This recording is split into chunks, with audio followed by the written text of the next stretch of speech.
In the end, when we are finished, we'll be so very careful to give you all the praise, honor, and the glory first. In Jesus' name we ask it all. Amen. Thank you, Mr. Smith. Madam Clerk, would you call the roll, please? Mr. Dean? Here. Mr. Fitzgerald? Ms. Casabon? Here. Mr. Davis? Here. Ms. Tanner? Mr. Toledano? Mr. Lorino? Here. Mr. Canulet? Here. Mr. Mike Smith? Here. Ms. O'Brien? Mr. Stefansic? Mr. Bender? Mr. Airy? Present. And Mr. T.J. Smith. Present. We have a quorum. Thank you, ma'am. Under public comment here, anyone wishing to speak on any item that is on the agenda, there's cards to fill out. If you would, please fill them out and just put your name, and we'll call you up when that ordinance comes up, if anyone wishes to speak on anything that we have. The first item we have is a public hearing, Board of Review. Just want to let everybody know we will not be holding the public hearing and convening as the Board of Review relative to property taxes today. That will be done at the October 1st, 2020 meeting. The Board of Review forms will be accepted in our office until 4:30 p.m. on September 28th. So if anybody has any appeals or anything they want heard, they can have them here at the office and we'll take care of them. So there is no special meeting for tonight. We'll go to presentations. Ms. Hayes, Ms. Gina Hayes.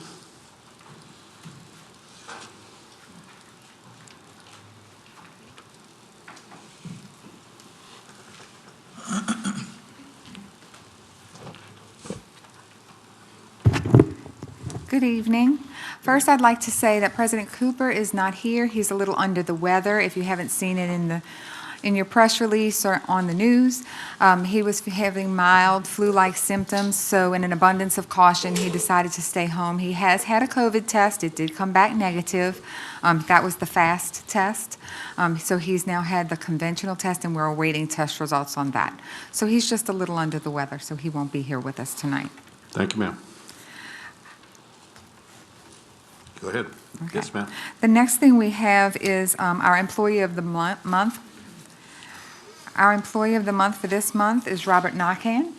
Robert, come on up. He moved.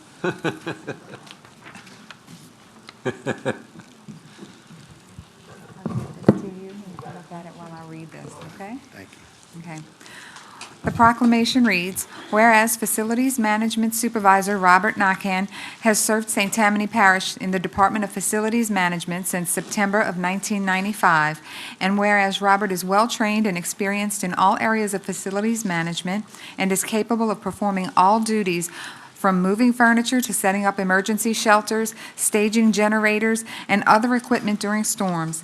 And whereas Robert is outgoing, positive, and has a can-do attitude, his hands-on supervisory approach has allowed him to train and mentor many new employees.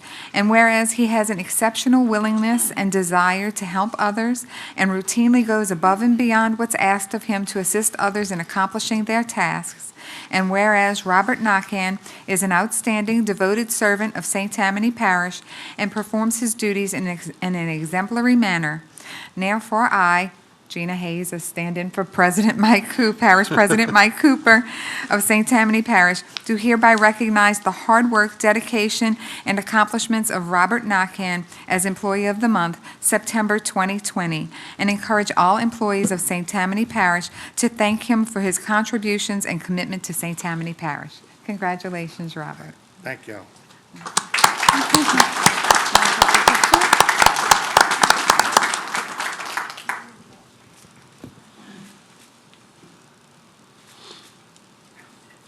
Robert, thank you very much. And the council said, you don't want to tell all these gentlemen something up here? You're more than welcome. All right, so Thank you very much. Thank you. I gotta loosen you up, bro. All right. Thank you. Thank you, Gina. You're very fast there. I like that, you know. I'm trying to. All right. Members of the council, if it's okay, I'd like to go to the off-the-floor items that we have. We have 2 of them on there, and I'd like to take care of them right now if possible. So I need a motion and a second to pull it off the floor. Ms. O'Brien is a motion, and Mr. Canulet seconded. Please, all in favor? Aye. Any opposed? Okay, hearing The none. motion is unanimous with 1 absent. Thank you, ma'am. Hearing none, we can go to the off-the-floor items. The first one I have is a resolution to adopt changes to the St. Tammany Parish Natural Hazards Mitigation Plan originally passed in November 2004, and the changes adopted in 2010 and 2015. That was sent over by the administration, and I think we have Mr. Clarence here. Mr. Clarence, would you come up and kind of guide us through this, sir?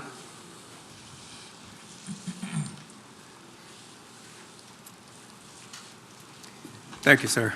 Yes, sir. Good afternoon to the council and everybody here. The hazard mitigation plan, that's a requirement that we have to have one. Every county and every parish has to have a hazard mitigation plan. We have to have a plan to ensure that we continue to stay eligible to receive dollars through the Stafford Act. That plan originally was adopted in 2004. When Hurricane Katrina hit, there were only 4 parishes that had an approved plan, and St. Tammany Parish was one of them. Okay. That plan's been through two updates since then, in 2010 and in 2015. So now that plan lasts for actually 5 years. So we at the 2020 mark, and it'll last for the next 5 years. Okay. It's been a struggle to get the plan adopted. It always is. The last updates has been done by Stevenson Disaster Management. They work with LSU. So, and that's what the state has done when it comes to updating the plan. Originally, when we first put the plan together, I think the parish was given about $37,500 to actually develop the plan. We developed the plan, then we went through another update, and ever since the last 2 updates has been done as a control by the state through SDMI. The original plan that we're talking about now that's being updated, that plan actually expired July the 28th, okay? So we had some overlap there. So the plan was submitted to the state, and it has been submitted to FEMA. FEMA has done their crosswalk, and they come back with what you would call an approval pending adoption. So right now, we are still eligible to continue to receive those dollars under the Stafford Act. I want to hurry up and push this can on down the road to go ahead and get this plan approved, get a resolution passed, adopting the plan so we can submit it back to FEMA so we have a concrete approved plan. So that's where we are with it. Thank you, Mr. Clarence. Is there any questions from the council to Mr. Clarence? Mr. Clarence, we're not talking a bunch of radical or real big changes. It's just kind of small things that we incorporated through all the years. Is that what we're looking at? Well, this plan is you're correct. Small things. You have all the municipalities that come together. They have their mitigation portions also with everything that they're doing to make it a more comprehensive plan. With this update here is really significant because this plan will incorporate what we call the CRS rating appendix. Previously, that appendix was not in the plan. So we were struggling trying to increase our CRS ratings, and we didn't do too good on the last updates because we didn't have a committee that was working with this committee to ensure that we're doing all we can to do better on our CRS ratings so we can lower the flood insurance ratings across the parish. So this is a big update. So we had two committees, and that's why it's taken a while, because we had, not only did we have the Hazards Mitigation Committee that was doing things, but we had also had the CRS Committee also working in conjunction to ensure that we maximize the potentials of what we get on our CRS ratings. Thank you, Mr. Clarence. Yes, sir. Thank you, Clarence. Mr. Bender? Mr. Yes, Chairman. sir. Thank you. Mr. Clarence, I just want to thank you for giving us very timely information on hurricane updates. As you know, Mr. Dexter did the same, but it was great to see you include Mr. Hand, very timely, and then he forwarded it to us immediately. So a thank you for that, because it could have been aimed in our direction, and that is critical information for us. So thank you. You're welcome. Thank you, sir. Mr. Chairman? Okay, thank you, Jerry, and I'll agree, even for the COVID information, you really put out a lot of information, and very proud of that. Mr. Chairman? Thank you. Thank you. Mr. Chairman. Mr. Smith? Yes, sir. I'd TJ just like to ask Smith? Mr. Poe, if he would, very generally, without getting into a lot of details, this point in the resolution that talks about the community rating system appendix, how many numerically additions were part of that particular appendix? How many additions was it? Yes, sir. Just that one appendix, and that will be included in the hazard mitigation plan. And that one included, do you have a list of those things that were included in that appendix? Or is it a long list of things? No, it's not a long list of things. I don't have it with me right now, but I can definitely get that to you, though. Okay, we'll get Okay. with you on that. Thank you. Yes, sir. Okay. Question? No, you said, you asked one before, you said you only had one. Thank No, go ahead. No, Go ahead, Jerry. I don't do. Go ahead, Jerry. Oh, really? Yes, sir, go Okay, ahead. thank you. Mr. Clarence, Yes, sir. quick question, quick answer if we could. If it's not quick, I'll talk to you after, okay? Yes, sir. Does the flood ratings, does FEMA, the National Flood Insurance Program, do they separate like rainwater from, say, a 5-inch rain in 3 hours, okay, versus that occasional hurricane? Do they view the different areas we live in around the parish in two separate manners and kind of look at them together to determine what the flood insurance rate should be? They do. That was a challenge this time, because you figure a lot of the different construction and the building that's going on in the parish right now. Okay. When you look at it that way, you look at how much concrete, then you have more runoff, which can cause more flooding. So we start looking at all those different things to try to incorporate that also within that appendix, just so we have a good comprehensive, not only for rainwater, but for floods, surge, Yeah. anything of that approach. Thank you. Yes, sir. Thank you. Seeing no more questions? Okay, would you please go ahead and vote? Any opposed? The motion is unanimous with one absent. Thank you, Clarence. Yes, sir. Thank Have you. a good night, and thanks for the good work. Thank you, sir. Thank you.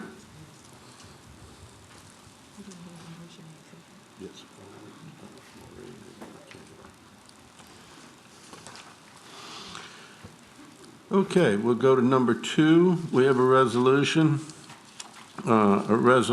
requesting the Louisiana Governor John Bell Edwards to enact COVID-19 recovery phase and restrictions on a regional basis in lieu of the current statewide implementation, and further requesting that the criteria for entering Phase 3 be provided to all parishes. I'm going to read what we have. Whereas managing the COVID crisis on a statewide basis has created unnecessary hardships for the St. Tammany Parish business and residents, whereas testing continues at numerous sites throughout the region, whereas safety protocols such as mask, social distancing, sanitation, and capacity reductions remain in place, and whereas numerous businesses throughout St. Tammany are suffering grave financial hardships, with many citizens having lost their jobs and are being threatened with personal bankruptcy. And whereas it is the desire of the St. Tammany Parish Council to move St. Tammany Parish forward into Phase 3 of the recovery while maintaining all of the required safety protocol.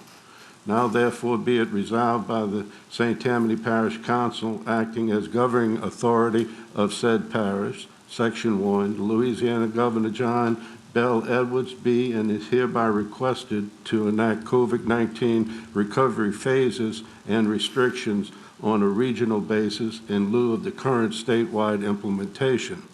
Section 2, that the criteria for individual regions of the state of Louisiana to enter Phase 3 be provided to all parishes. Section 3, that the parish clerk is hereby requested and authorized to send a certified copy of the resolution to Louisiana Governor John Bell Edwards. That's the resolution. I just want to say the council is reading this, but Parish President Mike Cooper is in support of this 100% also. And I want to thank the Chamber, St. Tammany Chamber, for initiating a resolution for business because they have the hands-on with business in St. Tammany Parish. And I know they received a lot of feedback from the businesses and things like that. And I know Governor Edwards is doing his best, but once again, this is for the people of St. Tammany Parish, and we should try to look at it that way. So I just want to say thank you to the Chamber for putting out a resolution also. Is there any questions? Ms. O'Brien? Not a question, but a few comments. Yes, ma'am, go ahead. I hope Governor Edwards seriously considers this. To me, there are multiple points why this should be considered. As far back as April, we were reading headlines. The WHO louds lockdown ignoring Sweden as a model for countries going forward. And lockdown-free Sweden has it right, says the World Health Organization. Again, that's back since April. Now, most recently, with an updated section of the CDC.gov page, looking near Table 2 under the title Comorbidities, there's a direct quote that says, for 6% of the deaths, COVID-19 was the only cause mentioned. Now, I found an article that was in fee.org, and fee.org is the Foundation for Economic Education. It's a libertarian economic think tank. And they talked about what Macron is doing in France, and I thought part of the article was quite fascinating. He mentioned, around the world, during the world's experiment with lockdowns, social scientists and governments have reported surges in overdoses, domestic abuse, and suicide. An increasing body of research shows that social isolation increases loneliness and can result in various adverse mental and physical consequences. This includes negative effects on the human brain and increased risk of dementia. It can accelerate cognitive decline, increase the risk of heart disease, disrupt sleep patterns, and damage immune systems. And then there are the deferred health treatments and cancer screenings that will likely ultimately cost hundreds of thousands of lives. And then certainly we also have the information that was provided to us by the Chamber. I find it amazing when you see the answers to the question, to what level has your business been negatively impacted by the COVID-19 pandemic? Highly is 45%, somewhat is 35%. That's pretty staggering. Is it anticipated that the economic impact of COVID-19 and the business shutdown caused by the quarantines, will have an impact on government service? Does this concern you? 37% said greatly and 44% said somewhat. I'm certainly not trying to say that the COVID pandemic is something to ignore. This is a very serious disease, and we really need to do a good job or continue doing a good job protecting the most vulnerable. But I hope Governor Edwards takes a look at the big picture and considers all these things that I just mentioned. All of them are important.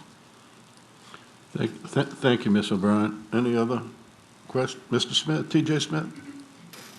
Mr. Chairman, thank you very much. And my comments are counter to what we just heard. and this resolution. And there are numerous reasons why I take that position and I cannot support this resolution. But number one, and I'll be brief in those comments about it. Number one, just like water, viral diseases, they don't know any boundaries. And so for St. Tammany Parish, out of 64 parishes in the state of Louisiana, to think that it can control its own destiny with a viral disease, I think is a little bit questionable. And the second thing is, we are a part of the state of Louisiana.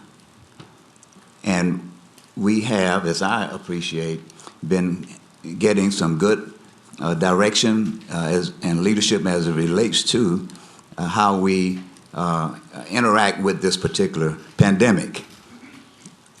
While I don't believe that it is at the hands of any man to be able to control his destiny when it comes down to this pandemic, I think that we at least need to be in agreement when it does come down to man as to how we approach situations that impact all of our lives. While I am a economic development proponent and I understand the issues and things that businesses in this community and across the state and across the world experiencing as a result of this, I'm not willing to sacrifice the lives of people because of economics. And so with that being said, I cannot support this, but that's just T.J. Smith. Thank you, Mr. Smith, and very well stated. Any other question? Anybody else? Mr. Jimmy Davis? Thank you, Chairman Lorino. As an ex-safety officer at LSU, you know, I kind of battle with this quite a bit. I'm always the one telling everybody to wear a mask and all this stuff and this continuing stuff like this. But I'm looking at the numbers of which people are getting affected and the deaths and stuff like that. And obviously, over the long run, we're doing pretty good. We're doing really pretty good. That's one thing. As far as economics, we're doing pretty bad. We understand that. So it's a fine line to be able to judge these things together. And I disagree a little bit with TJ in that it's not just about all economics either. People want to get out again. I mean, they do. And if they want to get out and go to a place and visit a place, and they're smart enough to realize that the virus is still contagious, they're going to be protective. I mean, so you have to leave it up to the responsibility of people too. There has been a large influx of suicide attempts as well. People getting caught up in a house and just getting bored to death, to be honest, literally. I hate to say that, but that's proven too. So I'm actually, even as a safety officer, and I'm always concerned about safety first, which actually is incorrect. It should be safety all the time. I'm going to go ahead and agree with this. Thank you, Mr. Davis.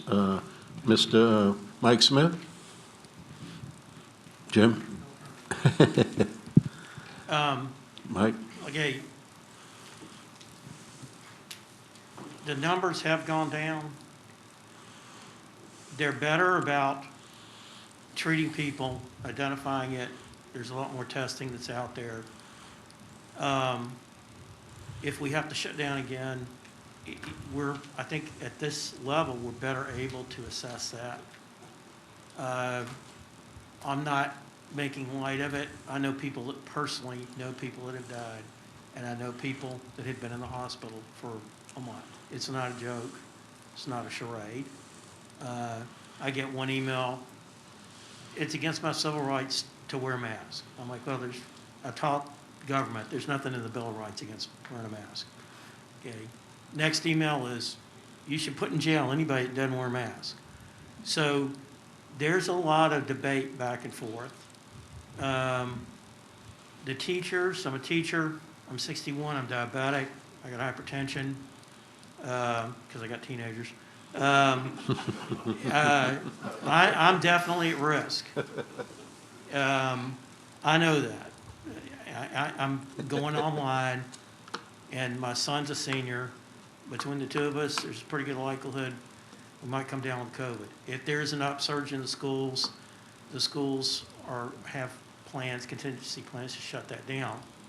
So we may have to shut down individual things in the parish, but the other things that we can go ahead and start dealing with, we need to go ahead and start dealing with it.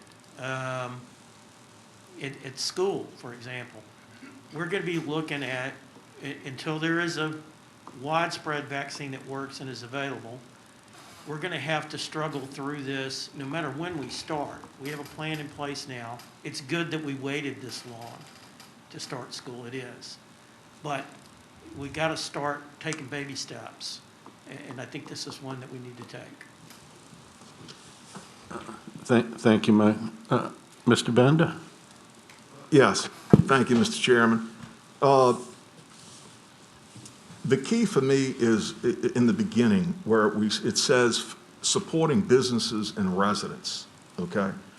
I feel for our businesses, I do. I'm doing curbside pickup with our local businesses, doing curbside pickup with shopping, but I understand it's diminishing their total revenue, especially our local businesses.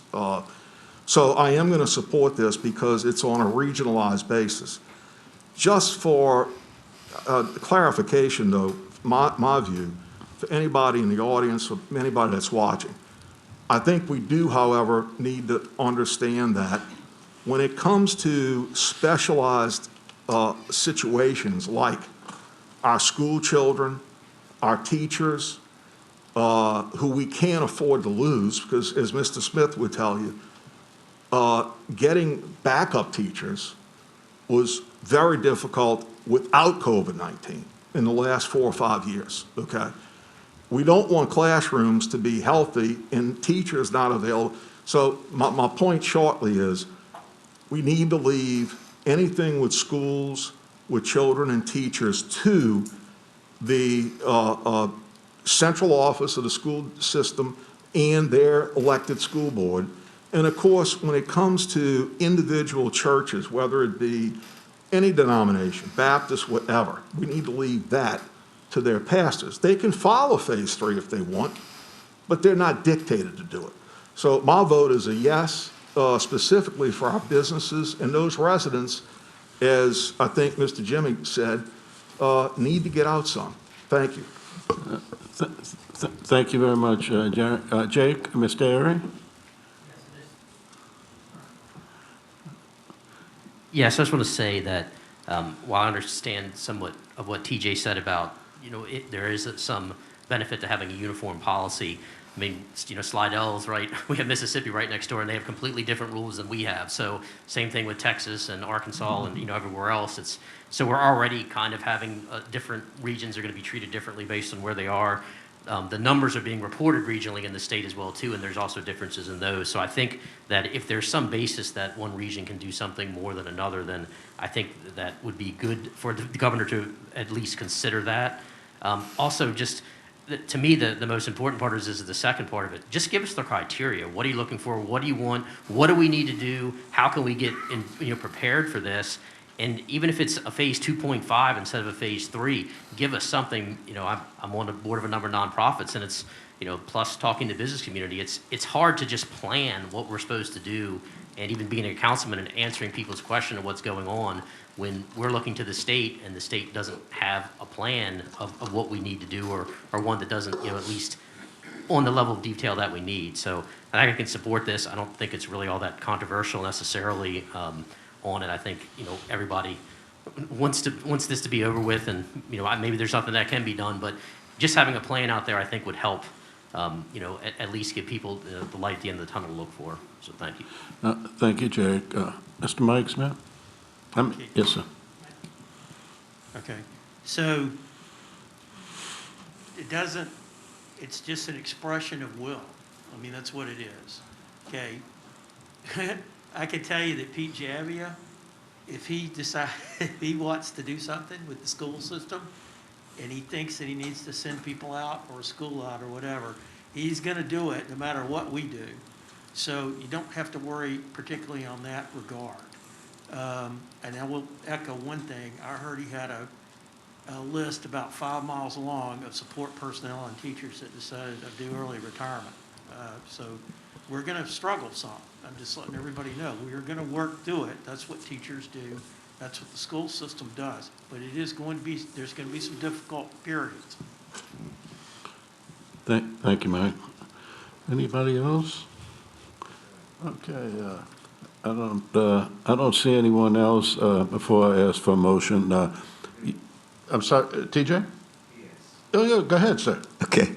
And not that I want to try and influence anybody's vote. That's not my purpose. But I just want to put this into your hearing and understand it as well. A few years ago, we had the question before the public here in St. Tammany Parish about betting, gambling. And the parish of St. Tammany took the position that it was not looking to invite that industry to its shores. And so consequently, a lot of the people here who like to gamble took those resources across the state line. And the same thing with us opening up, as I read into this, giving us the authority to move to another phase when the rest of the state is, or our neighboring parishes, in another phase. Well, what's that going to do?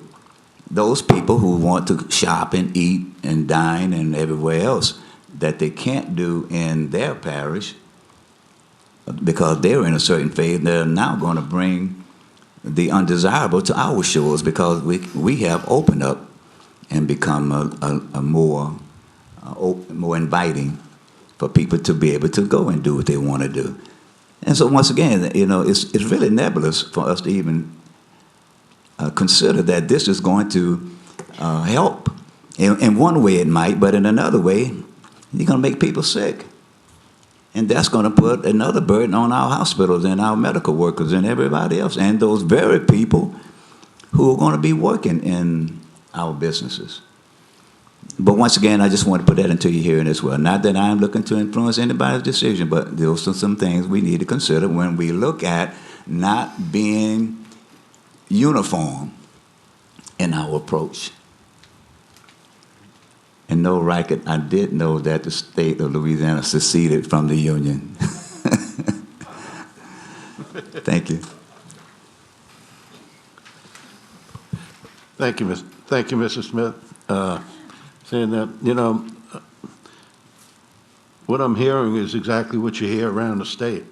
A lot of division, a lot of ideas, a lot of ways to do this.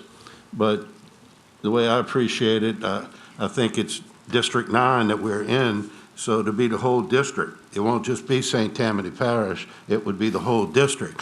So you would have your neighbors closer to you would be under those same restrictions. But you're absolutely correct, Mr. Smith. Somebody can come in and, bring something. That's the same thing it is right now, the way it is right now. The only difference is the restaurants are sitting there, and instead of 50% or more, they're sitting there with 25, and the same person can go in and bring it. So it's a tough issue. It's an issue that no one understands yet, and I agreed with it in the very beginning, the way we handled it, but I think we've come a long way, and I think it's time to try to expand a little more, and I think pretty soon we'll expand a little bit more and more. So I'm going to support it, but anyway, is there a motion? Mr. Mike Smith is making a motion. Mr. O'Brien, second the motion. All in favor?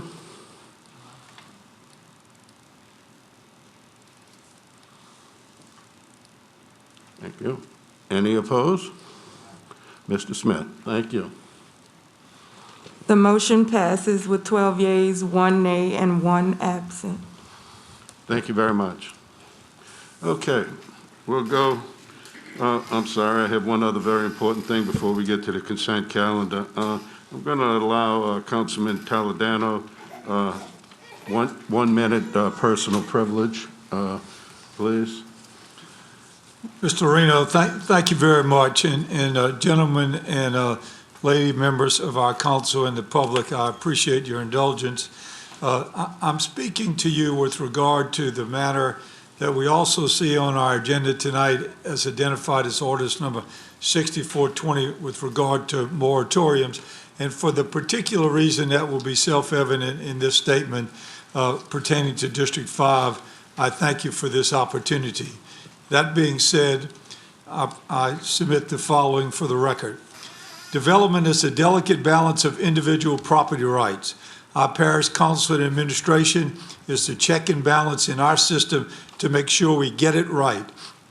In District 5, when it is not right, the parish and I and my fellow councilmen in their districts have taken steps to stop such activity until it is right, and where necessary, as in the recent development in my area, require that corrections be made at considerable expense to the developer. In those instances, it required a formal cease and desist order. The developer has now corrected everything as required by Mr. Watson's office, who has been most helpful to me along the way. When I look at the area bordered by Highway 59, I-12, Sharp Road, and Highway 190, it is clear how attractive this is to build and raise families. Our obligation is to assure that developments in this area do not impose an undue burden on their neighbors. To preserve our quality of life, we must look carefully at traffic patterns, roads, drainage, and its impact on others. In the recent past, Chris Canulet and myself co-authored an ordinance to assure that affected citizens are made aware of new developments by the ordinance known as the abutment ordinance, which provides essentially that if you live within certain proximity to an area to be rezoned, you are entitled minimally to either written notice or door knockers. It solved the problem that's been pervasive in this parish for a while, because every time we have a critical zoning case, some people stand up and say, I did not know. Mr. Canulet and I, along with the council, we believe have solved that problem. Additionally, I've worked tirelessly with individuals, homeowners groups, and others coordinating small groups and community meetings to thoroughly vet those projects and obtain concessions by developers that take into consideration the concerns of our residents. Recently, a proposed subdivision in my district was approved after many months, wherein I required multiple modifications to their planning, including reduction in density, setback lines, layout, etc. However, most important might be a tree preservation plan, which they embraced and will be incorporated in the required plan for the first time, to my knowledge, in St. Tammany Parish. My hope is that our council will convert this tree preservation plan for that subdivision into an ordinance applicable to all subdivisions, and I am asking our planning director to study the proposed subdivision and begin to draft such an ordinance. The day that developers cut all trees in a proposed subdivision plan should end. I will be less than fair to say that in those instances where I asked for concessions, they were made. In some instances, concessions that I required or requested amounted to hundreds of thousands of dollars. Recently, Cotton Creek, a large development, along with, recently, Cotton Creek is a large development in my district. I, along with several residents, spent a tremendous amount of time and effort looking at that proposed project. I have made it clear to the developers that despite their efforts, including their particular efforts on certain questions that we raised, I am not in favor of this development in its present configuration. And I've made that, and I make that reference tonight to make it clear. We are at a point where we must be vigilant that our future developments do not place us at a saturated level. Months ago, I met with Jay Watson and others discussing my concerns regarding the area that I spoke to just a moment ago. I asked them to begin to study an area encompassed by the boundaries previously described. It is apparent to me that until this is complete, there needs to be a process to slow the train.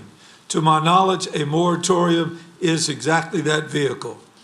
Therefore, for the area that I previously described, because of the density, coupled with the contingent and anticipated growth, drainage problems, traffic considerations, not to mention the recent flooding in parts of that area that highlight these problems, I am convinced that residents in my area support this.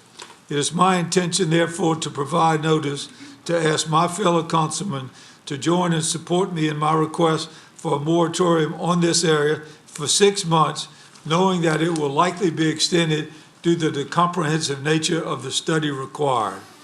I am providing this notice voluntarily to comport with Ordinance 6420, which is before us tonight. And to me, that ordinance is a great one because it provides fair and due notice to those people that are impacted by the moratorium. That's why it's up before us tonight. That's exactly why I'm doing this, as if it was already adopted. The ordinance will be reduced in complete form by myself in the October meeting. The staff is drafting that ordinance as we speak. Happily, I can report that President Cooper has agreed with these steps, has assured me that he will find and fund the necessary study, which will be substantial in cost and in detail. They will be encouraged to do a thorough job in that study, whoever is so designated to be assigned that task. The message to all of us in St. Tammany Parish is we have to stop, take stock of where we are, and make sure as we go forward, we do things that are consistent and fair to the whole, and particularly that whole being those people that are already a part of our community. I have not taken my responsibility lightly, but it is the right thing to do in my mind. Not everyone will agree, and even those who do will find fault with some aspects. However, I can accept that. For those reasons, members of the council as well as the public, thank you very much for this opportunity to provide that due notice. I appreciate it. And President, Chairman Lorino, pardon me, thank you very much. Thank you, Mr. Toledano, and you know, I know you have worked very hard on that, and that's been a tough area. And I've had a moratorium; it's worked very well, and I think they can work if you manage them properly. So thank you, sir. Appreciate it. And we'll go to the consent calendar. Any items not pulled from the consent calendar are automatically approved in whole by one vote. Items pulled from the consent calendar are discussed and voted upon individually. A majority vote of the entire council, 8, is required to adopt the consent calendar. Just want to let you know, anybody in the audience, I'll say it again, if you want to speak on anything on the consent calendar, please have a card in. What I have so far as items to be pulled, I have one, number 13, ordinance calendar number 6466. That is the only item I have pulled for tonight. Mr. T.J. Smith, do you have anything, sir? Mr. Dean? Mr. Toledano? Thank you. Mr. Kenula? Ms. O'Brien? Mr. Stefanczyk? Mr. Bender? Ms. Casabon? Ms. Tanner? Mr. Airy? Mr. Jimmy Davis? Mr. Mike Smith? Okay. I'm sorry, Mike? Yes, I'm getting ready to do that. Is there a motion to adopt all? Motion by Mr. Stefanczyk, second by Ms. Tanner. All in favor?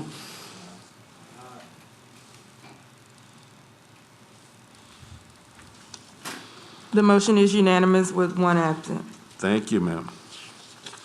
We'll go to number 13, ordinance calendar number 6466, an ordinance to correct the road and drainage inventory to include a portion of State Highway 1077, R02K038, from Highway 25 to 1077 for a distance of 4.308 miles through an active transfer from the Louisiana Department of Transportation Development, DOTD, instrument number 2203895, recorded in the Clerk of Court's office, Ward 2, District 3. Ms. Casabon, I see that is yours. Thank you. And is there a second? A second by Mr. Canulet. Mr. Lorino, Yes, ma'am. this is actually from development. They requested that it be removed. Be removed, yes, ma'am. And so that's what we have on there, to remove it. And development, do y'all want to, did they want to say anything on that? Ms. Gina? No, okay. Let me ask you a question. Hold on 1 second. Development requested for this to be removed? Okay.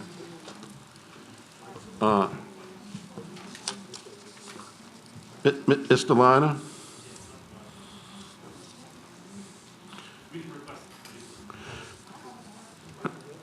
Okay, I have on here, development requested for this to be removed from the calendar.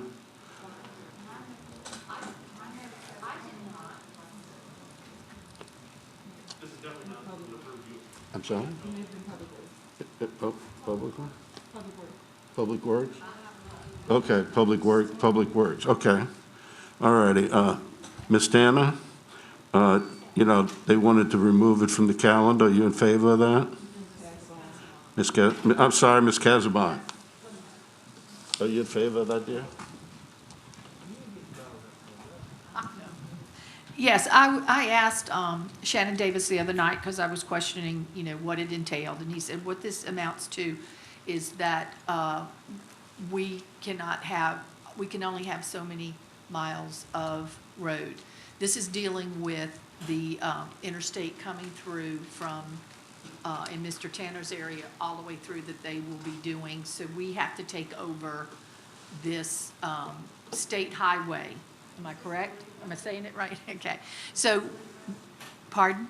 No, this is that part of the old, from Bogalusa, and they're going to go all the way through to, it's part of that new interstate, to Lacombe, right? Lacombe, that area. So the state's building that, so we can only have so many miles. When they take over and build that as part of the state road, then we have to take into our system more of the other state roads, and it happens to be this one in my area that it will be now part of the parish, is what I was told. Okay. So I approve, make a motion or whatever. But as I sit here and I read it, so you do not want to remove it from the, remove it. The ordinance is to correct the road and drainage inventory to Shannon? include, of course. Thank you, Shannon, thank you. You must have been sitting, you must have been sitting in the back. We keep the kitchen up and moving. Okay, good deal, good deal. Did you request this to be removed? No. This is all, that part with 1077, there's Yes, sir. 4 miles of road that we're taking from DOTD. Highway 25 to 1077. Yes, sir. That's part of that swap that Mr. Tanner made to get the Isabel Swamp Road did. We got $2.3 million worth of credits for taking all of those miles of road from DOTD. Okay. DOTD has 3241 fixing to come into the system. That's going to be 30 additional miles that they'll put in their inventory. So they try to stay at a certain level. So they come to us and they give us all of these roads. They redo them. They fix the bridges, all that. So it's a good deal. Jay has already went through all of it, met with DOTD, so we're good. Okay, so you're good. You don't want it to be removed, so we had a motion and a second. And Yes, sir. that'll be great. Okay. Steve, Mr. Stavancic? I think, Shannon, you said that the state is trying to keep a certain amount. The state is required by the Constitution to only have so many miles in each Right. district, in each parish, I'm sorry. And once we start going over that, we got to take in state roads. I don't have a problem with it as long as we watch what roads we let them take in, or the ones we take in from them, because they're supposed to fix them up. It's usually And there's- service roads in short areas like Sure. that, along the interstate and things, that, that they didn't want to do the regular maintenance, everyday maintenance. But this was the first package that we got a number of miles Yes. like this, 4.5 miles. And that's quite a bit. That's what I'm saying. It's, I don't have any problem in doing it. I think we're going to end up doing more of these before 3241 gets put in. That's, yeah. We're just going to have to look at them. But I think we need to take a hard look to make sure of what we're getting. Yeah. Okay. Well, I know Shannon, you'll keep an eye on that. We don't need too many roads. We have enough with our own. We'll let the state take care of theirs. There you go. We're on top of it. Thank you. I Thank figured you. you would be. Thank you, sir. Okay, we had a motion and a second. All in favor? Any opposed? Thank you. The motion is unanimous with one absent. Thank you. As I said, we have no appeals. We'll go to ordinances for adoption. Number 1, ordinance calendar number 6405, ordinance to amend section 2-182 and section 2-183 of the St. Tammany Parish Code of Ordinance for reorganization of parish departments. This item needs to be removed. I need a motion to remove from the agenda because action was taken at the 8/20/20 meeting, council meeting. Motion by Mr. Stefanczyk, second by Mr. Taladano. All in favor?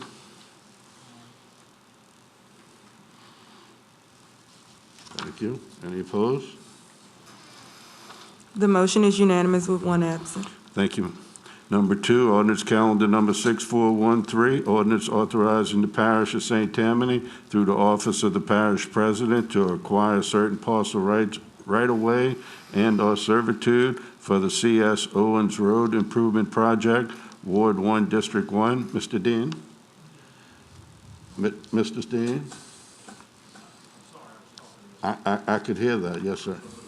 You move forward. Mr. T.J. Smith, seconded. All in favor? Aye. Any opposed? The motion is unanimous with one absent. Thank you. Number 3, ordinance calendar number 6420, an ordinance to amend the Parish Code of Ordinance, Chapter 2, Administration, Article 10.5.1 moratoriums, Section 2-620, to provide for additional requirements for the adoption and extension of moratoriums. On this one here, I had the moratorium passed at the last meeting, and President Cooper noticed a couple of things in the actual ordinance that was not the main reason to change it. So we have an amendment to it that I'd like to read, and this would go in, but this does not change. As Mr. Taladano said, there's a lot of other things that were put in there. Moratorium means the delay of issuance, ceasing, halting, negating, recall, or avoidance of building permits for the construction of dwelling, single-family or multifamily townhouses, condominiums, schools, libraries, commercial buildings, industrial construction, or any private or public building of whatsoever nature or kind, and accessory building and structure thereof. This is what's being added, or any other man-made change to improved or unimproved property, including but not limited to dredging, filling, grading, or excavation, or the delay in the issuance, ceasing, halting, negating, recall, or avoidance of acceptance of a reopening of any new street or submission of rezoning requests to the St. Tammany Parish Zoning Commission, or major or minor subdivision reviews, whichever administration, or to the St. Tammany Parish Planning Commission, including minor re-subdivision, tentative, preliminary, and final submittal. That's the new amendment that was put on there. I need a motion to accept the amendment. Yes, sir. Is it? I'm sorry, Mr. Okay, Mr. T.J. Smith. As I appreciated at the agenda review, it was stated from the chair that this amendment, this amended ordinance would be pulled and reintroduced, going back through the process again. So now we are getting this amended portion tonight for the first time, and it's pretty extensive. Yes, sir. And I would like to have more opportunity to look at this before I'm asked to vote on it, because this ordinance, I think, desires or mandates more scrutiny before we just pull the lever on it. A lot of questions that I have about it. Well, you're absolutely correct. This was done, as you were correct, at the agenda review, where the administration brought it up that they wanted to change some other criteria in that moratorium ordinance, okay? Not the original one that I had presented, which is a little bit lower, next paragraph. And so that's why the change was there. So this is the administration that's willing to do it, and as you said, if we... So, I'm sorry? Yes, ma'am. just as any other ordinance or resolution that be coming up at the next calendar, we just introducing it tonight. Yes, sir. It would be introduced tonight, and then it would be brought up again At the agenda review? At the agenda review, and also at our next council meeting. But Ms. Collin, legal? Yes. You want to use mine? I got it. So what we're doing here is you have the language in the second paragraph of the ordinance in front of you. That's the language that was the original amendment language from Councilman Lorino. And as Mr. Lorino pointed out, the administration noticed that our definition had some room for improvement. What we're doing is just cleaning up the definition to accurately reflect what we've been using the moratoriums to do. We looked at past moratoriums, and we're just cleaning it up and making it more clear. It's an old definition from a rather old ordinance. And so this is, I think it gives people a better idea of what a moratorium is, what a moratorium covers, and it just more accurately reflects what we've been doing. So you're right, it's going to be just amended tonight and reintroduced, and it's going to lay over for a month before it's adopted. So you're not going to be voting on the adoption tonight. And the language in Mr. Lorino's amendment is not changing at all. This is just it's the same section of the code, and it's updating a definition to reflect a more modern moratorium as we know it. I mean, this ordinance is probably 20 or 30 years old, so it was just a good time to make these changes. Thank you, Cole. Mr. TJ? And thank you for that clarification, legal. And in many cases with these types of regulations that involve legalese, the devil is in the detail, and not to cast dispersion on anyone. But the second part of this that you did not read, Section 2-620, which I think contains pretty much the meat of what was in the original amended ordinance, is where I think that we need to have some more dialogue around. I see there are some differences, but I think there are still some areas where we still need to have some discussion. And I know that the agenda review and the reintroduction will allow us to do that. Yes, sir. Well, I'll comment on that. The second paragraph that you're speaking about, when I introduced that, the main reason to introduce that was to allow the people to see a moratorium that is being produced, like Mr. Taladano did a few minutes ago, prior to its introduction here at the council, so that they have a right to see it, the business community has a right to see it, the citizens have a right to see it, and the council has a right to see it. And then when it's introduced, and if it is passed, the person, myself, if it's my moratorium, I'm required to speak on it every 3 months so that the citizens see that the moratorium issue is being moved on. Because quite frankly, we have moratoriums that are on for 7, 8, 10 years as we sit here today. And I think that's totally unacceptable unless you may have a major, major problem. And that was coming from not only me, but mostly the business community also, that a moratorium goes on and it takes real estate out of commerce. And as Mr.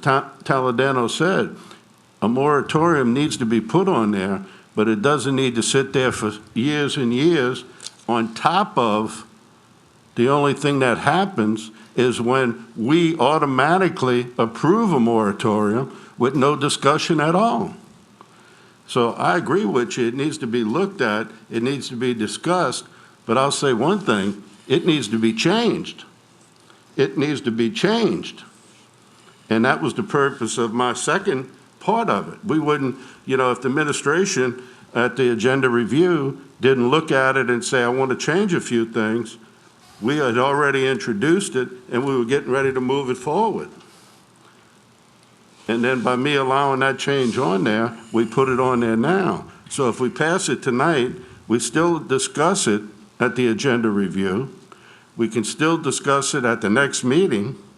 And if there's issues that need to be changed on my part, we can amend that and move it back. And if there's changes on the other side. But if we just delay it, that puts it back another 2 months.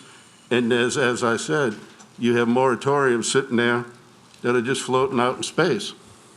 That's my take on it, for 2 cents. Mr. Bender. Yes, sir. Okay, so maybe we all know this, but for just clarification, our moratoriums will continue to last for 6 months, correct? Up to 6 months? Yes, sir. Okay. And they can be voted on as renewed if required. My understanding of, let's move aside this amendment that Colin referred to that you read, okay? Yes, sir. From the parish president. That needs to be reintroduced so that we have time to do research through Colin, whatever, okay? But just for informational purposes, some moratoriums that, and I've done maybe 3 or 4 in 16 years, some moratoriums are for very simplistic reasons that make sense, that don't restrict the development of property per se, okay? But there are some simple, very good reasons for them. I don't have a problem 3 months afterwards coming back to the council and explaining, here's where it stands, and this is the type of moratorium that may have to be extended. We still will have that option to extend with this, correct? Yes, sir. I don't have an issue with having to explain why I have this moratorium. Right. I think that's fair for business, it's fair for the residents, it's fair for my colleagues, okay? As long as it still stays 6 months, as long as we have the option, which always required a vote of the whole council, Yes. to extend, then I don't think it has a major effect as long as we're all empathetic to each council member's particular issues and problems. Thank you, Mr. Chairman. Mr. Bender, you hit the nail right on the head. The bottom line is, all this does is allow that councilman to justify what you just said, okay? Everything else stays the same. Everything stays the same. You have a moratorium, you put it in, you explain it, you work on it, and you advise people how it's moving. Yes. Yes, sir. Mr. Taladano? I'm sorry, Mr. Dean. Is this on? I just have one question. You go ahead, sir. Does this still allow for emergency moratoriums? Yes, sir. Okay. Everything. It says that you gotta, Yes, sir. you gotta plan and all that, and, If you have an emergency, you can come and Okay. put it forward. All Yes, sir. Mr. Smith? Just for point of clarification also, you said that everything else remains the same, but when I look at this sentence in the middle of that second paragraph that talks about 3 months after a new moratorium, is that already in the existing ordinance? No, sir. That is not, this. So that's another change. This whole number 2 is a complete change. Everything you see there is not Right. in there. That's right. So that, I said that because I thought I understood you to say that just the 6-month piece was the only thing that changed. This is the change also that's different from what we are accustomed to as well, That is correct. along with the rest of that sentence, which talks about giving a detailed written account of any progress. And once again, in the essence of time, I don't want to belabor that tonight. Yes, sir. I think we have time to have these discussions. Absolutely. And so I just want to point that out, that there are some other areas, and including some other points also that we need to have some discussion on. I'm open to all those discussions, but I want to be perfectly clear. When you start at the word prior and you go down to the very end, SEC-2623, everything in between there is new, other than the word moratorium. That's it. Yeah, I see the underline. Yeah, okay? Everything that's underlined there, that's the original content of the moratorium. Mr. Canula? So I agree with this 100%. If the councilman wants to put a moratorium up, he needs to defend it. Absolutely, because it involves everyone. And the other part of this is the administration's going to have to get involved in this also. Yes, sir. Because it's not just on the councilman. The administration changes are what's going to make the moratorium go away. So it's time to stop sitting on these things and move these things. It's our job, we're elected to move forward, to protect and to serve. And if we get to a point where a moratorium is just so needed and necessary, then it's going to exist. But if it's something that's out there to buy time because you really don't know what to do or you don't want to make a decision, well, this is going to push that, and it needs to be pushed. That's correct. So I agree 100% with this. Thank you. Thank you, sir. Mr. Bender, you wanted to say something, sir? Yeah, Mr. Chairman, as a point of clarification of what Mr. Smith said, okay?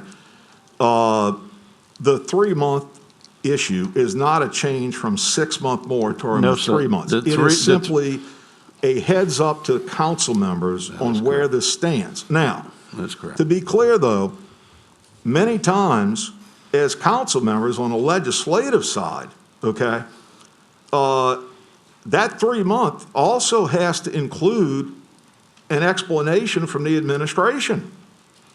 That is not always simply our explanation.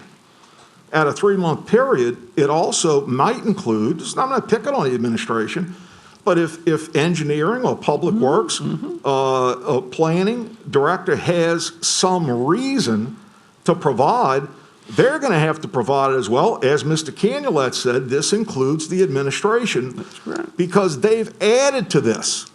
They've added the language that they want us to amend tonight. So I agree with Mr. Smith in this sense. If we have tweaks that we have to make, we always have that option, correct? Yes, sir. Okay, thank you. Thank you. And you're absolutely, the 3-month, Jerry, is only for reporting, okay? And as Mr. Canulet said, you can come up, if I have a moratorium and that 3 months is up, all I have to say is, I've been working on it and this is what I've been doing. But at least people know what you're doing. Okay, thank you. Ms. Hayes? Yes, ma'am. I just want to note that administration didn't add any of this language. A few people have mentioned that administration added this language. This isn't the language that we submitted. Ms. Hayes, at the agenda review meeting, Yes. President Cooper highlighted this, and he wanted to make changes to it. That's correct, but we And- didn't and- submit this. I just wanted to make clear that we hadn't submitted this. He had mentioned that he thought that we should talk about development also in this wording, and maybe add development to this, but Correct. we didn't supply any of this. I don't want to take credit for any of this that's in here. We didn't supply this this Okay. wording, that's All all. right. Chairman, she's correct. This came up as a result of conversation with administration, but this is my language. I wrote this. It addresses administration's concerns, but this amendment was written by me, and I got some help from Mr. Hand. So this is a council-provided amendment addressing a concern brought up by administration. It was a team effort. Gotcha, but it was initiated by the administration. Yes, the request Okay. to update the moratorium Okay. definition, which That- was a good request because it That's was, it was time to update it. So technically, if I wanted to, I could leave this amendment out and move forward with what I have right here in the bottom. And Yes, let you all start all over again. yes, you can, if the council wishes, you can just adopt the ordinance as it appears on the agenda. You don't have to make this amendment. This amendment can be done in a separate ordinance, or you can make the amendment and it can lay over and you can adopt it next month.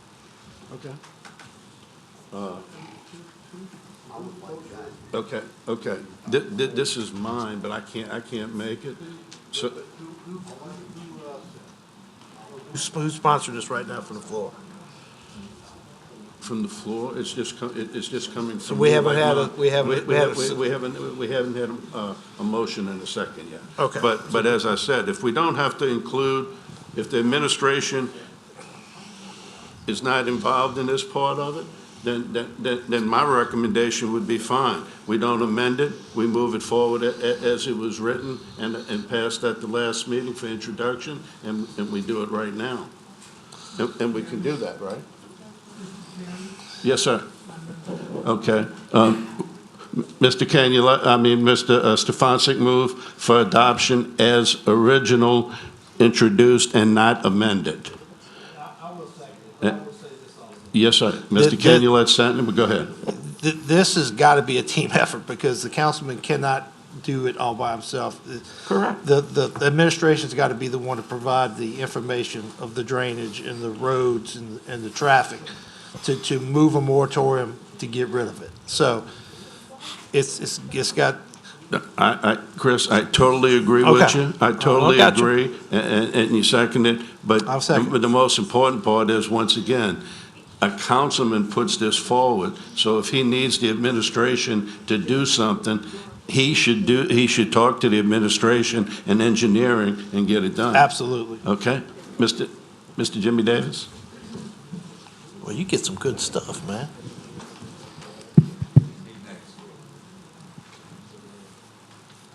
I hate to be a stickler in this, but let me, just so I can get this right, and again, whether it's 3 months, 6 months, it's the question, the statement says 3 months after a new moratorium in place. So after this is adopted tonight, what about the previous moratoriums that have already been in effect, and they're good for another 5 months if it was started last month? Okay. If you have a moratorium in place, and this is adopted, you would follow these rules. Which means it's In not just 3 every mon- new moratorium. It's not new ones, it's any moratorium in place. Okay, because it says after a new moratorium is in place. Right, okay. That's, So I'm just wondering, if there's a moratorium in place now that lasts from 6 months, and this is adopted tonight, Yes. does that person have to come in 3 months and discuss? I would say so. I just want to know what the language is. Yes, sir, that's. So the new really doesn't really matter. Does a new have to be in there? Okay, that's all. Okay, That's my question. thank you, sir, appreciate it. Okay. Seeing no other question, Mr. Smith, you have a question, sir? Yes, sir. I was distracted by another conversation, but I'm sorry. I think I overheard another motion and second. Yes, sir. What was that motion and second? The first one was never motioned and second, it was just being read and discussed. Oh, okay, on this same amended? Yes, sir. Okay. Okay? Okay. And so let me be clear so you know. Please. Okay. The administration, I'm not going to say the administration initiated, talked about making an amendment. Legal made the amendment, and so we have some issues with that. So we do not have to put the amendment forward, okay? So we can adopt it as it was originally voted on at our last meeting, all right? So all we're doing is adopting it. If it passes, we have a motion second to adopt it as it was passed at our prior council meeting. But as I appreciate it, it did not pass at the last meeting because we pulled it. It was introduced. It was introduced. It was sir. introduced. Yes, sir. Okay. Yes, sir. That's correct. And at the special meeting, no, the agenda review meeting, we We said. talked about it, and Right. that's why we came back with the, Mr. Cooper talked about it, and that's why we came back with the amendment, and we said if we passed the amendment, it would delay it for 1 month. Okay. And I said, fine, that's fine, if that's what you want to do, but there's some discrepancy on, we didn't have anything to do with it, or we do. So as far as I'm concerned, I was fine with it before President Cooper said anything, and just adding the amendment, so that's the original motion. So to make sure I understand then what I'm voting on. Yes, sir, yes, sir. This, what we were given a few minutes ago, this amended resolution is not what this motion and second is on? That is correct. We are voting on the original one. Yes, sir. That had in it 3 months instead of 6 months. If you read that second paragraph, that's the original one. But not the period of the moratorium being 3 months. No, Okay. period's not 3 months, no, sir. Okay, I'm good. Ms. Hayes? Yes, I just want to make sure it's very clear that President Cooper and administration, our suggestion on looking at this more carefully had nothing to do with the time period and had to do with the definition of development. Got you. As it pertains to issuing a moratorium, the way it is now, you're restricting, your moratorium is over building and construction, not over development, which contains more than just building. And so I want to make an emphatic point that what your moratorium is going to be restricting is just building and building permits, and I just want you to make sure that that's what you're trying to do. You're not trying to restrict development. No. The bottom line is, I'm going to use my moratorium. My moratorium's in place from the Chifuncta to Tangipahoa line. No new construction, development, anything can be built. No houses at all. Right, but if it's just construction, which the existing moratorium, and correct me if I'm wrong, Carlin, but it doesn't say development. It says construction and building permits. Right. So development contains more than just construction. So, Right, that's fine, that's fine, but everybody prepares their moratorium the way that they need to make it fit. And as I said, for me, development and construction are the same, because when I look at it, and you build in a subdivision off of 22, that's development. They buying the land, they building houses, that's a development. It does not, my moratorium does not keep commercial property from doing that. But you put that in there and you eliminate it. I think what she's pointing out is that it is correct that our moratorium definition could be improved. That our moratorium definition does not maybe clearly define what you would like to use moratoriums for. So it is a good amendment. This moratorium definition doesn't change anything that you were doing with moratoriums before. It's really beneficial to the parish to adopt this ordinance, and it has absolutely nothing to do with Mr. Lorino's amendments. It is in a different section, a different subsection of the section of the code, so it's appropriate to be included in this ordinance if you wish, but it has absolutely nothing to do with the new language that Mr. Lorino added. It simply cleans up the definition in a way that your legal counsel thinks is beneficial, or I would not have written it, And it was wisely pointed out by administration that while we are amending this section of the ordinance, let's clean up this definition a little bit. It is not going to change or restrict the kinds of moratoriums that the council has been adopting in any way, and it has no impact on the section of the ordinance that you introduced last month. Gotcha. As I said when I started this process, when I read it, President Cooper was involved in it, and he brought the attention to you. So I'm not saying that President Cooper did this or did not. He brought the issue up, and you made the changes to it. That is So correct. that's two people. It's just not you, Mm-hmm. okay? It was originated by President Cooper, okay? All right. So we had a motion and a second. All in favor of the original adoption? All right. Any opposed? 2. Thank you. The motion passes with 11 yeas, 2 nays, and, 10 yeas, 2 nays, and 2 absent. Thank you, dear. Yes, sir. Go ahead, Mr. Kenyon. If this gets ironed out and everybody, we get a new definition of the term, when we put this as an amendment, is that going to be a substantial change, or will it just be able to go straight into effect? Well, you adopted the ordinance without the amendment, so Correct. this will require a new ordinance. You'll have to So it's a introduce a substantial new change. separate ordinance. Okay. Yes. And if I'm you want. open to that. I'm open to that. Yeah, so you can do that in October or whenever you want. If you'd like Correct. to adopt this language, or if you want to look at different And that's what I told language. Mr. Smith. We can sit down and look at it. If there's things we need to do, we just make a change. But I'm just trying to get it started and put there. Thank you, sir.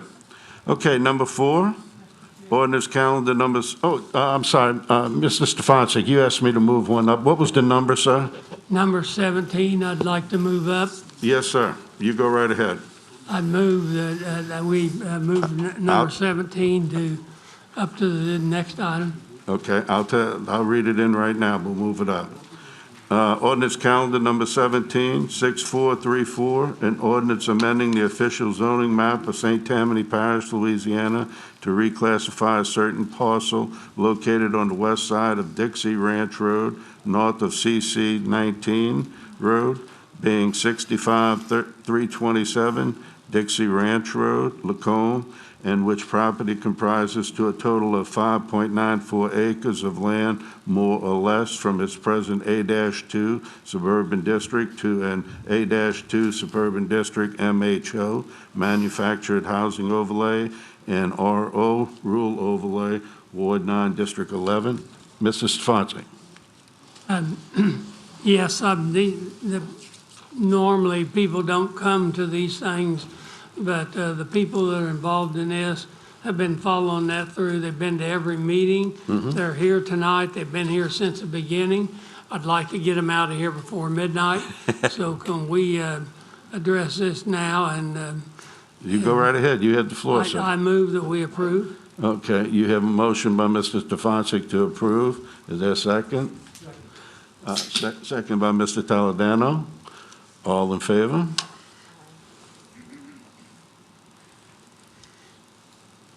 Any opposed?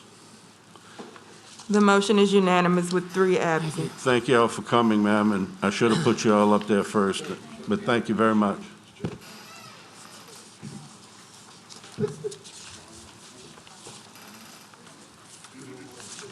Okay, I lost my share. What was she at? 17.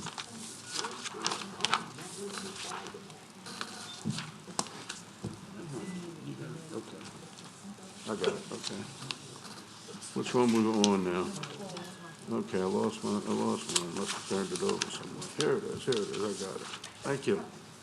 All right, number 5, ordinance calendar number 6422, ordinance to revote an unopened portion. We're on number 4. Number 4, okay. Ordinance calendar number 6421, ordinance to extend for 6 months the moratorium on receipt of subdivisions by the Parish Zoning and Planning Commission for the rezoning or re-subdivision of property and/or the issuance of permits for construction or placement of any building structure or on property south of Interstate 12, north of Highway 190, west of Highway 11, and east of Precinct S19, boundary line within unincorporated boundaries of Ward 9, District 14. Mr. Smith. Motion by Mr. Smith, second by Mr. Dean. All in favor? All right. Any opposed? The motion is unanimous with one absent. Thank you. Number 5, ordinance calendar number 6422, ordinance to revote an unopened portion, excuse me, of 7th Avenue E as delineated on the town of Alexisville subdivision plot, map 171B, located east of North Highway 190 between squares 64 and 75 and squares 65 and 74 of the town of Alexisville and subdivision south of Covington, Louisiana, Ward 3, District 2. Mr. Fitzgerald's not here. Motion by Ms. Casabon and second by Mr. Dean. Please vote. Aye. Any opposed? The motion is unanimous with one absent. Thank you. Number 6, ordinance calendar number 6423, an ordinance amending the official zoning map of St. Tammany Parish, Louisiana, to reclassify a certain parcel located on the north side of 11th Avenue and on the south side of 10th Avenue, east of U.S. Highway 190, also known as Square 114, town of Alexisville, subdivision Covington, and which property comprises a total of 1.3223 acres of land, more or less from its present HC-1 Highway Commercial District to an HC-2 Highway Commercial District, Ward 3, District 2. Mr. Fitzgerald? Motion by Ms. Casabon, second by Mr. Taladano. Please vote. Aye. The motion is unanimous with one absent. Thank you. Number 7, ordinance calendar number 6424, an ordinance amending the official zoning map of St. Tammany Parish, Louisiana, to reclassify a certain parcel located at the end of 8th Street on the north side of 14th Street Avenue, on the south side of 13th Avenue, north of Crestwood Boulevard, and east of U.S. Highway 190, being squares 134 and 135, and revoke portions of H Street, town of Alexisville, subdivision Covington, and which property comprises a total of 2.86 acres of land, more or less, from its present HC-1 Highway Commercial District to HC-2 Highway Commercial District, Ward 3, District 2. Mr. Fitzgerald? Motion by Mr. Taladano, second by Ms. O'Brien. Please vote. All right. The motion is unanimous with 2 absent. Thank you. Number 8, ordinance calendar number 6425, an ordinance amending the official zoning map, St. Tammany Parish, Louisiana, to reclassify a certain parcel located on the east side of Jim Lloyd Road, south of Louisiana Highway 40, being 81390 Jim Lloyd Road, Folsom, and which property comprises a total of 2 acres of land, more or less, from its present A-1 suburban district and RO rural overlay to an A-2 suburban district and RO overlay Ward 2, District 3. Ms. Casabon. Motion by Ms. Casabon, second by Mr. Stefanczyk. Please vote.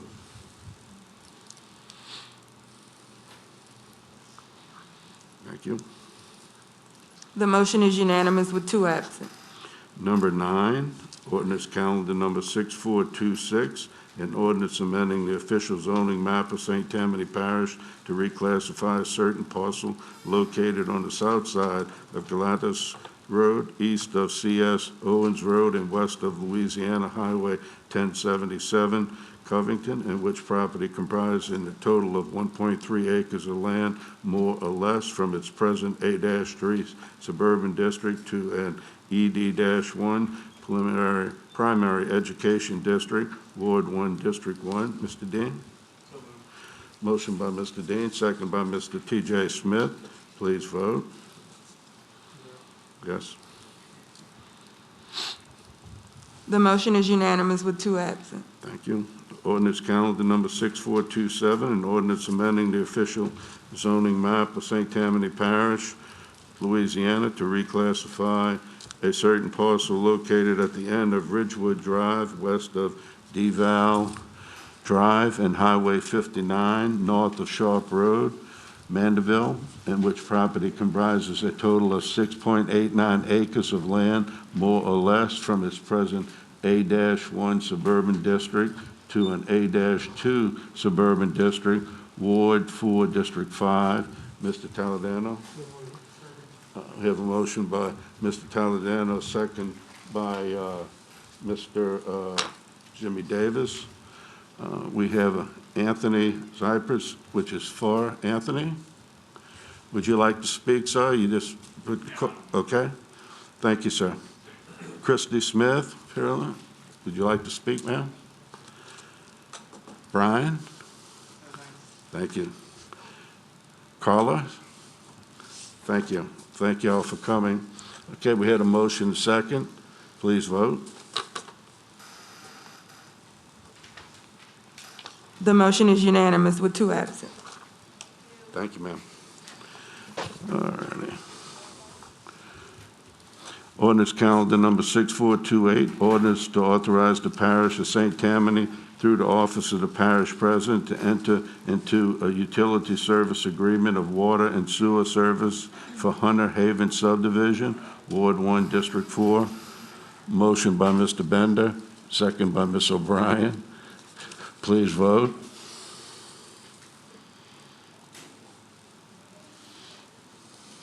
The motion is unanimous with 2 absent. Thank you. Ordinance calendar number 6429, ordinance to amend the ordinance council series number 19-4091, authorizing St. Tammany Parish government through the office of the parish president to acquire certain parcel and rights of right-of-way servitude for $1 Million Road Bridge as part of Louisiana Department of Development of Federal of Systems Bridge Rehabilitation and Replacement Program, Ward 3, District 2, 3, and 6. Motion by Ms. Casabon, second by Mr. Stefanczyk. I'm sorry, Ms. Tanner. Second by Ms. Tanner. Please vote.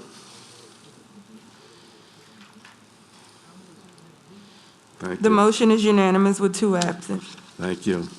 Number 13, ordinance calendar number 6430, ordinance authorizing the parish of St. Tammany through the office of the parish president to enter into a servitude agreement with Cleco Power LLC for electric service to the Covington Fairgrounds in the area more fully described in the attached servitude agreement and map, Ward 3, District 2. Mr. Fitzgerald. Motion by Ms. Casabon, second by Mr. Bender. Please vote. Aye. The motion is unanimous with 2 absent. Number 14, ordinance calendar number 6431, ordinance to declare multiple tax adjudicated properties as surplus property and to authorize the donation of said property to East St. Tammany Habitat for Humanity, Ward 8, 9, and 12. Mr. Bender? Motion by Mr. Bender, second by Mr. Jimmy Davis. Please vote.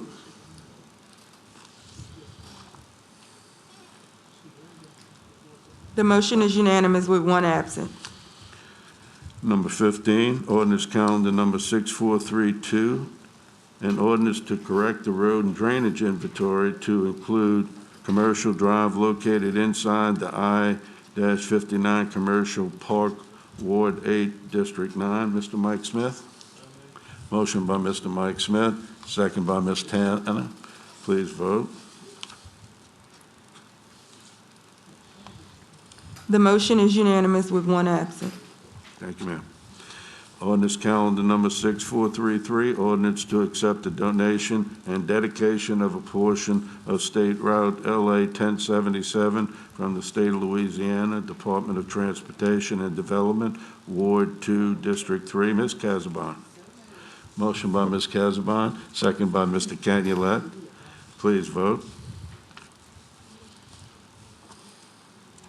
The motion is unanimous with one absent. Thank you, ma'am. Number 18, ordinance calendar number 6435, an ordinance amending the official zoning map of St. Tammany Parish to reclassify a certain parcel located on the west side of Louisiana Highway 1129, north of Louisiana Highway 40, Covington, in which property comprises a total of 11.02 acres of land, more or less, from its present A-1A suburban district to an ED-1 primary education district, Ward 2, District 2. Mr. Fitzgerald. Motion by Mr. Bender, second by Ms. Casabon. Please vote. The motion is unanimous with one absent. Thank you. Number 19, ordinance calendar number 6436, an ordinance amending the official zoning map of St. Tammany Parish, Louisiana, to reclassify a certain parcel located on the east side of Daisy Street and the west side of Jasmine Street, north of Highway 36, being Lot 1-6, Square 21, west of Beta subdivision, Covington, in which property comprises a total of .344 acres of land, more or less, for its present A-4 single-family residential district and NC-4 neighborhood institutional district to an A-4 single-family residential district and MHO manufactured housing overlay, Ward 10, District 2. Mr. Fitzgerald. Motion by Ms. Casabon, second by Mr. T.J. Smith. Second by Mr. Dean. All in favor? Raise your hand. All right. Any opposed? The motion is unanimous with one absent. Mr. Dean's opposed.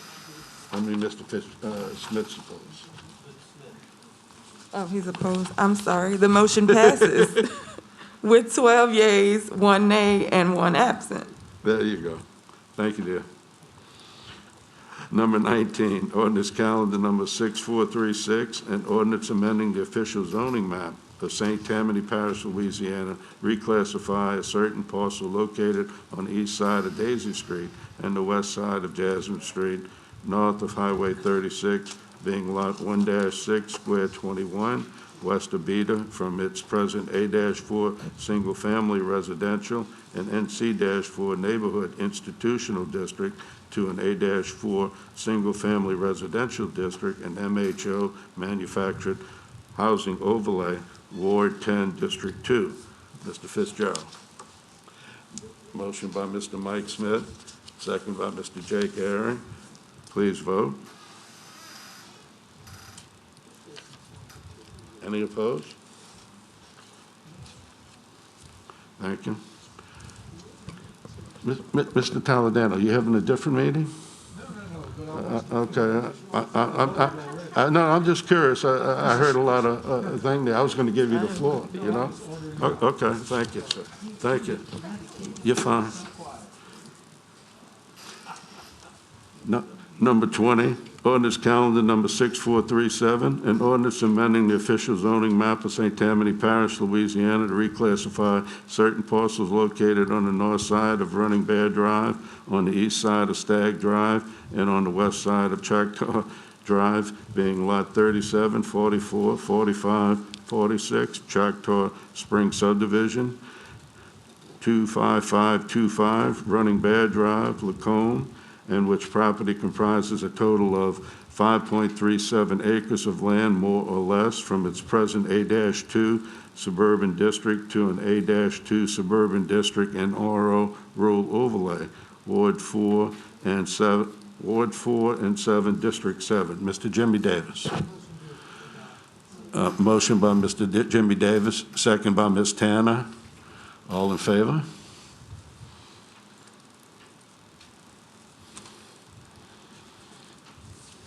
The motion is unanimous with one absent.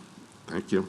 Ordinance calendar number 6438, an ordinance amending the official zoning map of St. Tammany Parish, Louisiana, reclassify a certain parcel located on the southeast corner of Pinecrest Drive and Louisiana Highway 21, Covington, and which property comprises a total of 221.172 acres of land, more or less, from its present A-1 suburban district and A-2 suburban district to an A-1 suburban district, A-2 suburban district, and PUD Plan Unit Development Overlay, Ward 1, District 1. Mr. Dean. Motion by Mr. Dean, second by Mr. T.J. Smith. Please vote.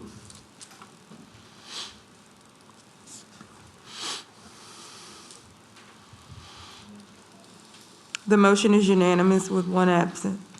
Number 22, ordinance calendar number 6439, an ordinance amending the official zoning map, St. Tammany Parish, Louisiana, to reclassify a certain parcel located on the east side of Louisiana Highway 21, south of Pinecrest Drive, Covington, and which property comprises a total of 21.479 acres of land, more or less, from its present A-2 suburban district to an NC-4 neighborhood institutional district, Ward 1, District 1. Mr. Dean.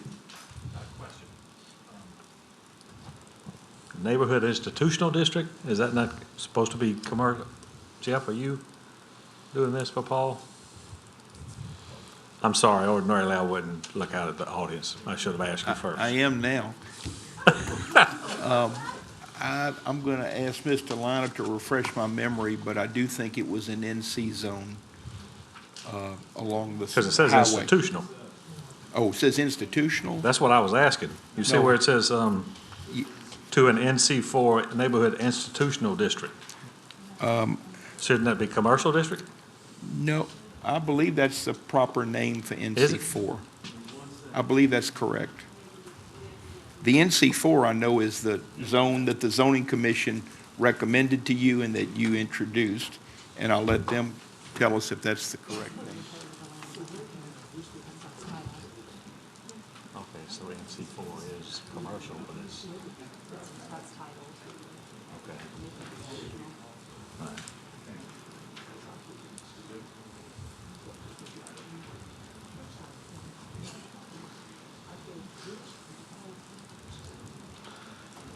So what I'm saying is NC4 a light commercial district? The same thing I'm thinking about NC4 is neighborhood commercial?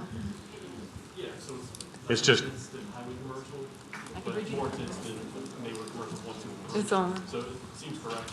Everything's on. okay. I remember when I was talking to them, they wanted NC4 commercial, so well, I'm good. I'll make a motion to approve. Motion by Mr. Dean, second by Mr. T.J. Smith. All in favor? Please vote. Okay, I'm good. Thank you. The motion is unanimous with one absent.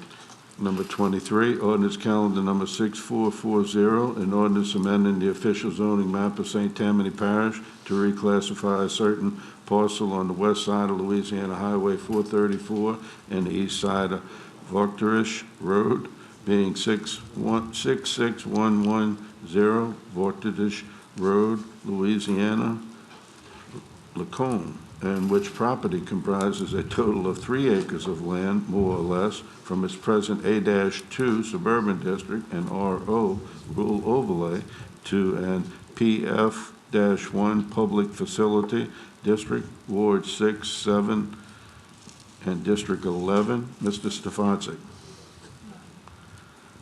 First of all, Mr. Chairman, it's in Ward 7. Ward 6 is everything above, certainly above 36. And this is in Ward 7, so I'd like that changed, and I'd like to move to approve. Okay, we'll change it to Ward 7. Motion by Mrs. Stefanczyk, second by Mr. Jake Aaron. Please vote. All in favor? Thank you. The motion is unanimous with one absent. Number 24, ordinance calendar number 6441, an ordinance amending the official zoning map of St. Tammany Parish to reclassify a certain parcel located on the northwest corner of Canal Street and Louisiana Highway 1090, being Lot 1 and 2, Square 13, Ozo Pine Subdivision, Slidell, and which property combines a total of .35 acres of land more or less from its present A-3 suburban district and NC4 neighborhood institutional district to an NC-1 professional office district, Ward 8, District 9. Motion by Mr. Mike Smith, second by Mr. Jimmy Davis. Please vote. Thank you. The motion is unanimous with one absent. Thank you. Mr. Taladano, would you like to share the council with what's going on? I would, but No, I'm serious. Would you, I mean, it sounds like the second meeting. I'm all ears. No, okay, if you are right now, and I'm being serious, if you are. I am. All right, thank you very much. Quite frankly, because of the way the ordinance 6420 was provided to me as an incorporated with the definition, I assumed that the amendment would include that. But now I understand, of course, that we have excluded the definition section. And I respectfully suggest to all of us that we reconsider that, because it would not make sense to me to limit the definition of moratoriums. And therefore, I would encourage us to reconsider this point and, at least for tonight, introduce the entirety of that ordinance. Well, I don't think that's on the agenda to do, but the bottom line is we can do that absolutely at the next council meeting and the agenda review. And we can have it ready to do that. All right, well then, we probably definitely should. Yeah, I'm all ears to do it at that time. Yeah. But, we've already passed that and went back.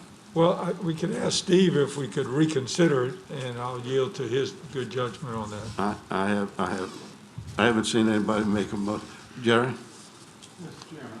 Go ahead, sir. I only offer this as to the chair, okay? Yes, sir. Given what Mr. Toledano has said, and I appreciate him bringing it up, because better late than never. Right. And I understand the work that you put into it.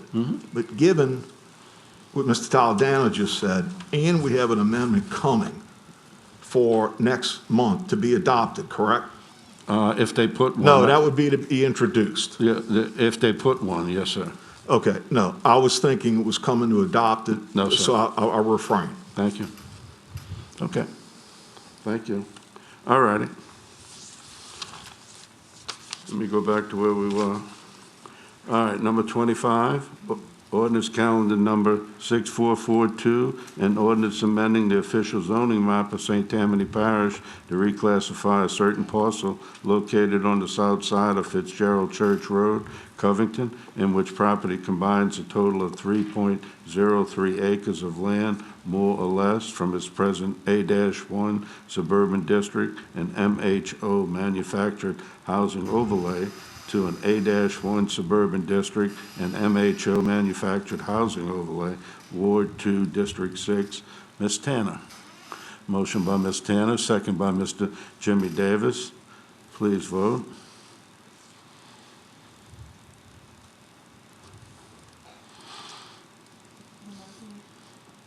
The motion is unanimous with one absent. Thank you. 26, ordinance calendar number 6443, and ordinance amending the official zoning map of St. Tammany Parish, Louisiana to reclassify a certain parcel located on the north side of Harrison Avenue, west of Abita River Drive, Covington, in which property combines a total of .53 acres of land, more or less, from its present A-4 single-family residential district and PUD Plan Unit Development Overlay to an A-4 single-family residential district, Ward 2, District 3. Ms. Casavan. Mr. Canula, second by Mr. Stefanczyk. Please vote.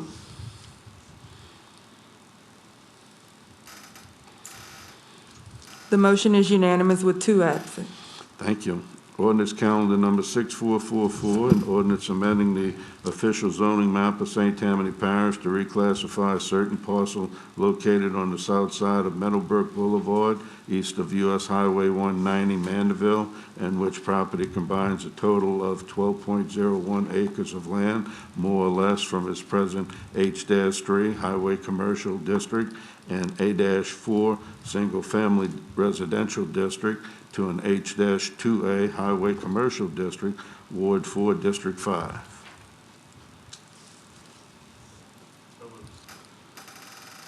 Ward 4, District 5. Oh, you second yours? Oh, okay. All right. Motion by Mr. Dean in Mr. Toledano's district, and he seconded. Thank you. All in favor?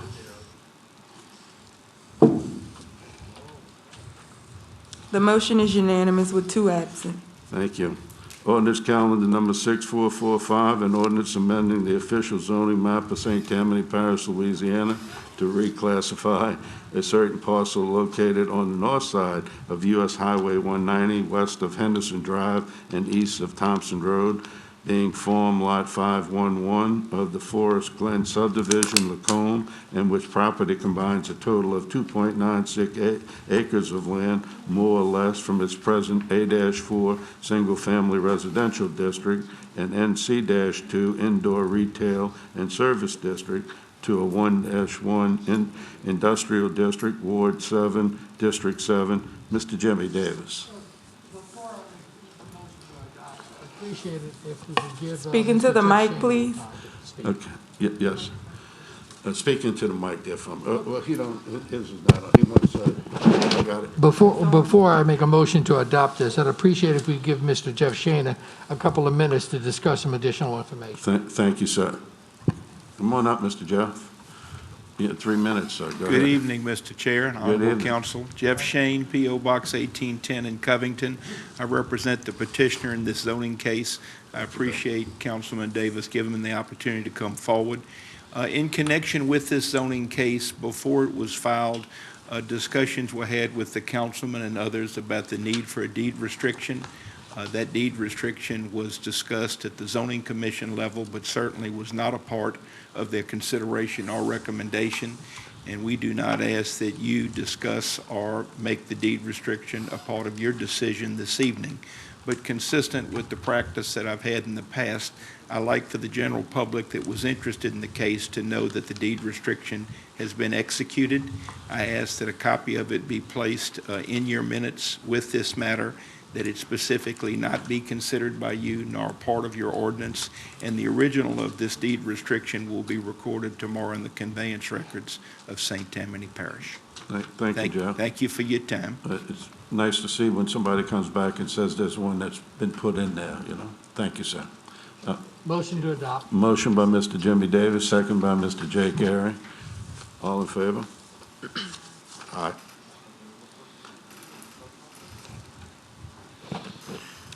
The motion is unanimous with 1 absent. Number 29, ordinance calendar number 6446, ordinance to amend the 2020 capital improvement budget, capital assets, amendment number 21. Motion by Mr. Fitzgerald, second by Mr. Stefanczyk. Please vote. Mr. Toledano, and then second by Mr. Stefanczyk. Please vote. Thank you. The motion is unanimous with 1 absent. Ordinance calendar number 6447, ordinance to amend the 2020 capital improvement budget and capital assets, amendment number 22. Ms. Fitzgerald, motion by Ms. Tanner, second by Mr. Jimmy Davis. Please vote.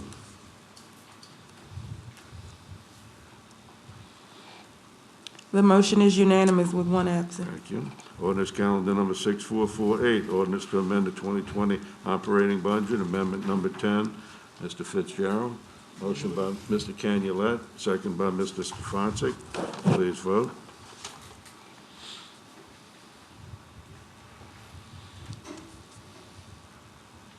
The motion is unanimous with one absent. Number 32, ordinance calendar number 6449, ordinance to amend the 2020 operating budget, amendment number 11. Motion by Mr. Stefanczyk, second by Mr. Canulette. Please vote.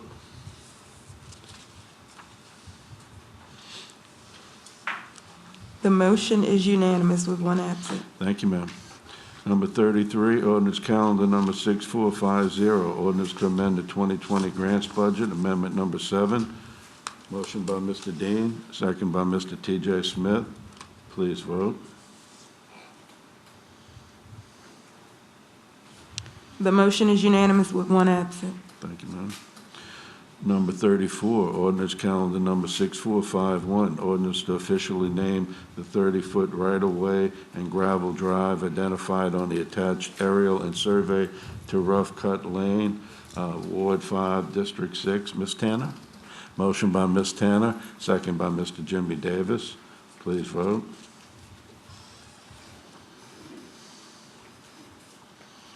The motion is unanimous with one absent.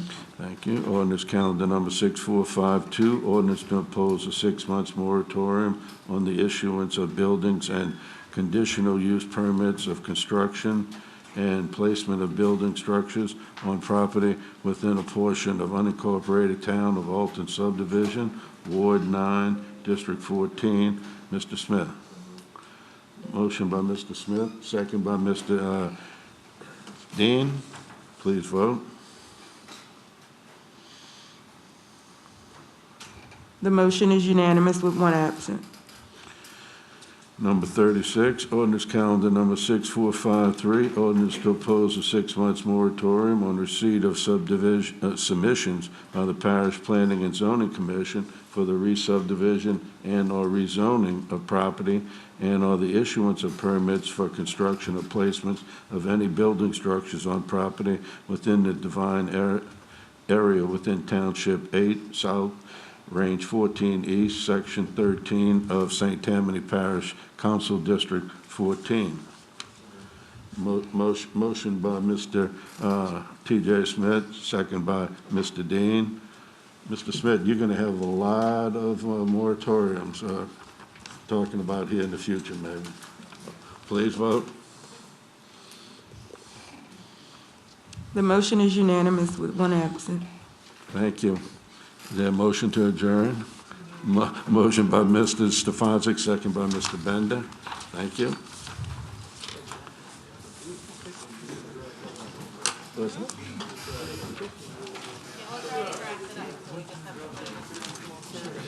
Yeah. No, he gave me.